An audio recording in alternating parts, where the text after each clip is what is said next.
1917. La guerre fait rage. Le moral des troupes est au plus bas. Les premières mutineries ont eu lieu au printemps. À l'arrière, les femmes ont remplacé les hommes dans les champs ou dans les usines. En politique, les gouvernements successifs ne savent comment bien gérer la situation.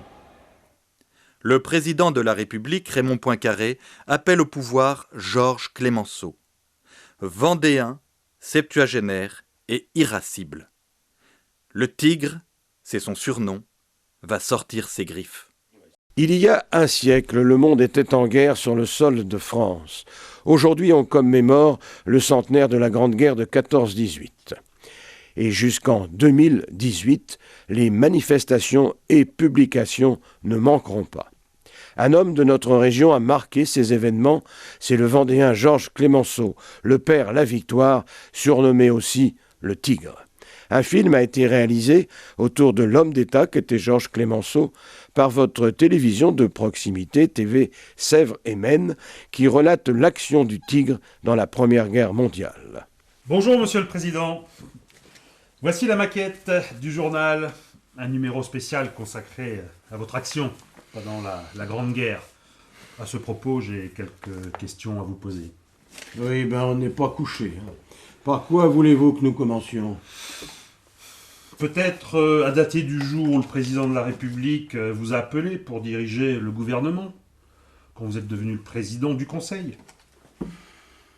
À ce moment-là, le président de la République, Raymond Poincaré, a longuement hésité. Hésité entre Caillot et moi-même.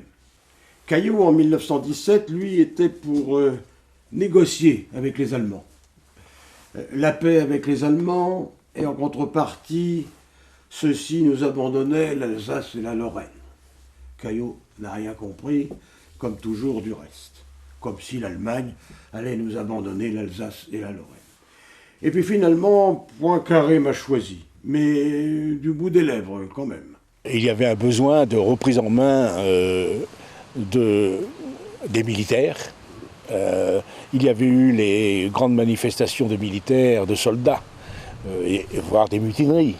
Il fallait redonner confiance au pays. Celui qui avait été l'opposant pendant ces années de guerre au gouvernement, c'est le vieux Clemenceau. Clemenceau n'aurait jamais accepté d'entrer dans un gouvernement d'Aristide Briand, mais il accepte à la condition d'être président du Conseil. À cette époque, le moral de l'armée n'était pas au plus haut.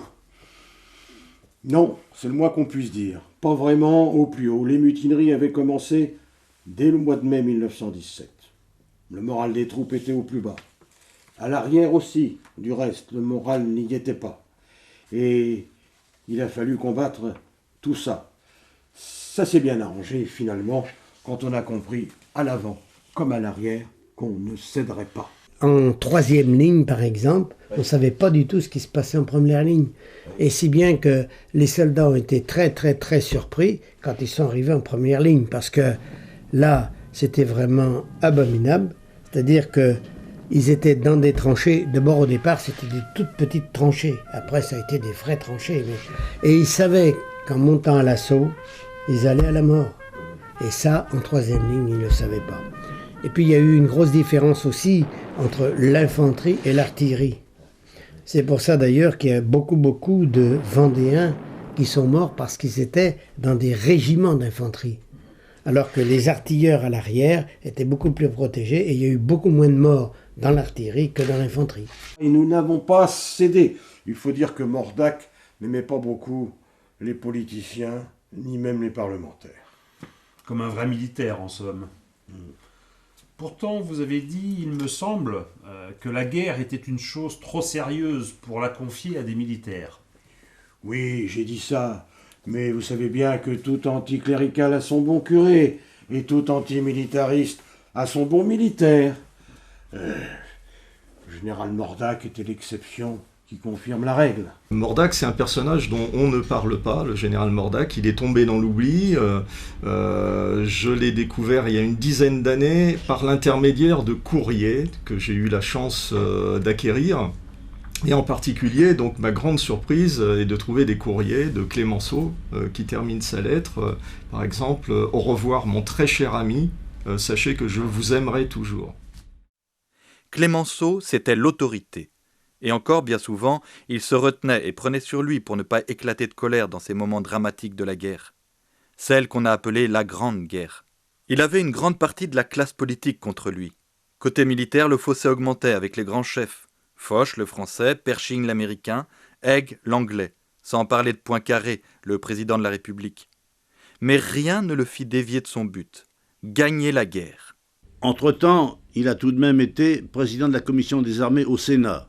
Donc, là, il a voulu connaître le front, il a voulu, comme il dit, il voulait voir les Boches de près, et il voulait aussi voir ceux qu'on appellera les poilus par la suite. Car Clémenceau, qui était un homme violent, était un homme généreux, un homme sensible, et il disait, quand je vois partir au front tous ces jeunes qu'on est obligé d'envoyer au front, mon cœur se serre. Et quand je les voyais revenir de cet enfer, désespérés, écœurés, blessés, éclopés, il arrive dans les tranchées et il veut monter sur le bord des tranchées pour voir où sont ces Boches. Et un soldat français qui tient les tranchées allemandes en respect donne un coup de coude derrière, il dit « ta gueule !» Il se retourne, il voit que c'est le président. Et Clémenceau lui dit « ça va, t'es un brave. Allez, surveille bien et puis ne les rate pas. » Documents, témoignages d'historiens et jeux d'acteurs s'illustrent dans ce docu-fiction présenté sur un DVD de près d'1 heure. La part de Clémenceau, la part du Tigre dans la Grande Guerre, disponible à TV Sévremen et dans les maisons de la presse.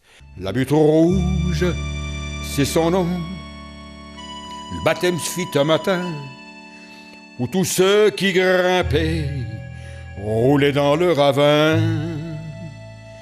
Aujourd'hui, il y a des vignes, il y pousse du raisin. Qui boira de ce vin-là, boit les larmes des copains.